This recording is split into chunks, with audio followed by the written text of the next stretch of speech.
Beloved, I love coming to the point. Here in Chicago, we have this beautiful waterfront, Lakeshore Drive. And in Hyde Park, the south side, I love coming to the water. I am a child of Oshun, Yoruba deity over rivers, fresh waters, sweetness, and relational harmony. I definitely love connecting with her energy by the water. Sometimes I come out here to reflect or speak with my ancestors, and I love coming in the mornings because it really gets my day going.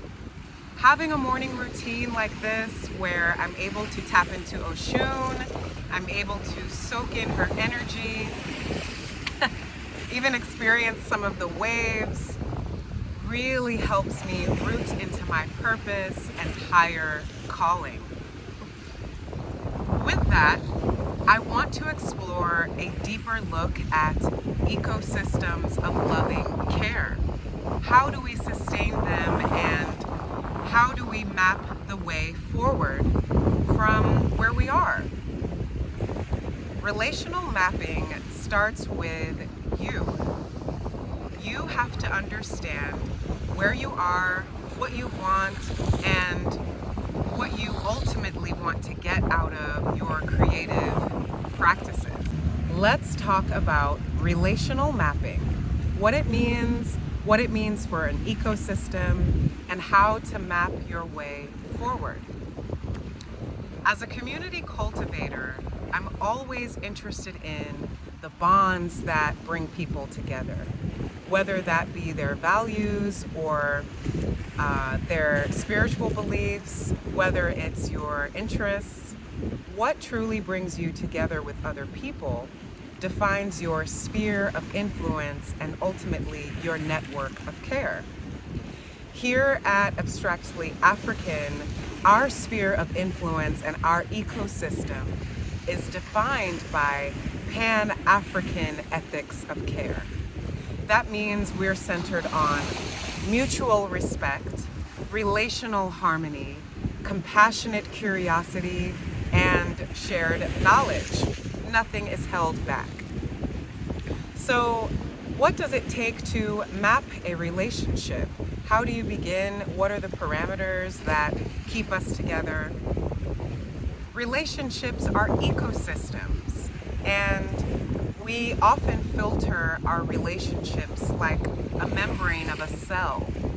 We have a nucleus, which is our core relationships, the people we see every day, the people we take care of. That might be your children, that might be your coworkers even, the people you see every day. They're part of your core ecosystem. Then you have the membrane, or the boundaries or parameters that really define and shape the quality of those relationships. So in your personal relationships, they might be shaped by your proximity to provide, whether or not you can feed your cat, like me for example, or whether or not you can essentially make the people in your life feel grounded, safe, and at ease. When I think of a membrane, it acts as a filter, filtering in and filtering out information. Even the waves almost kind of mirror that energy of filtering in and filtering out. So, what do we typically filter out of relationships? When you think of a membrane, it does act as a boundary, but when you allow people in, there are some things that you typically want to ask people to leave behind. So some of the things that we filter out of relationships are judgment, shame, pretense, right? In order to connect with people. So when you think of mapping your relationships forward, you naturally think of your starting point as home base, your equilibrium, your stance, your space where you feel grounded and secure. Moving from a place of groundedness forward into the future, so to speak, requires deep visioning. What do I even mean by that? Deep visioning is both an internal and external practice. Deep visioning is what happens when you look inside and ask yourself, not just about your relationships, but what you're contributing to them, what they give to you, and how you can catalyze them forward to meet your needs and the needs around you. Mapping your relationship forward. Forward is an interesting place because in deep visioning, we're required to see past where we are. It's not just about looking at your circumstances and asking yourself, how can I get more out of the relationships and spheres of influence in my life? But deep visioning requires you to really have an imagination, to be able to look inside, value what you desire, hold it close, and then take that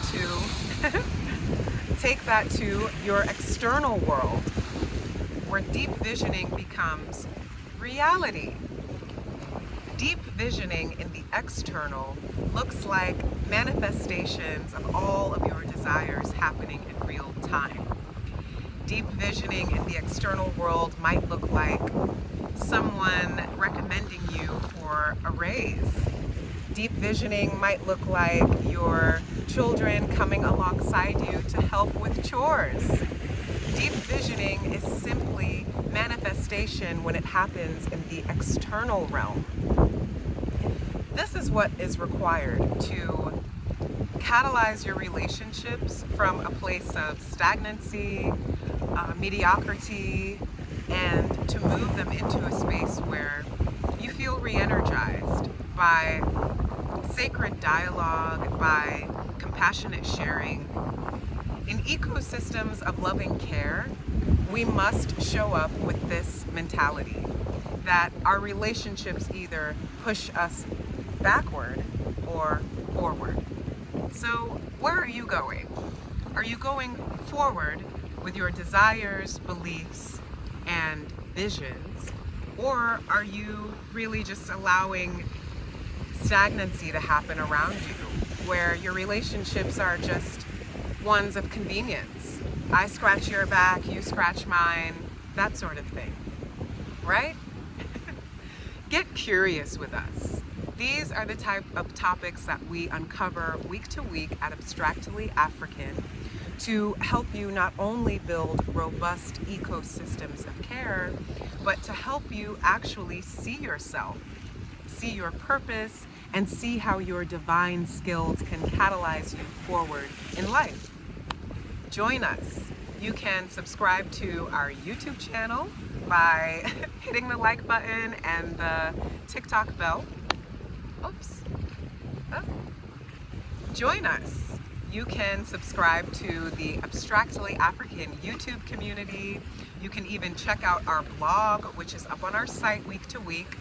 You can also dive in with us into tarot readings. It's a service I offer to help give you clarity and alignment on your journey. I love being here with you. So stay curious with us, tap into the conversation of relational mapping, and let's continue to build ecosystems of loving care. Ashe from Abstractly African.